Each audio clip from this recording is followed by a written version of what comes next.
Okay, today I will be showing you how to make certain charts, what the charts are good for, and how to edit the charts.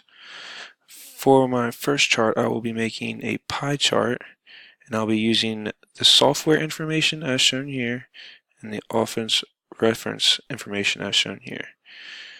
First, to collect that information, you pull down, then on a Mac you press Command and you click that information also. Then you go to Insert. You can choose any of these charts. For me, I would like to do a pie chart because it'll show the percentage of how much is used, and it's just great for showing minority and majority owners how Excel is using a lot of the information in this chart. Now I will insert a chart title, let's say net sales.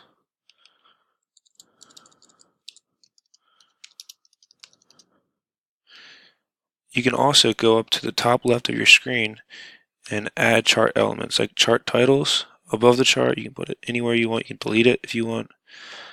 I will add mine. Then you can do data labels, in, inside end, center, outside end, best fit, and data callout. I'll do center. Then you can also make it bigger, move it around, change the colors. Up here, as you can see, I'm going to go with that one. It's a little more vibrant, I think. I'm going to also add a legend to the right of the chart because I think it looks better at the top of the chart. Now I will be showing you how to change the chart type. We can make it a column chart, 2D, 3D, and I'm going to go with the clustered column chart. I don't think this looks as good as the pie chart, but it still works out. You can change the colors in the same spot if you want. And you can also change the elements that you have in your chart.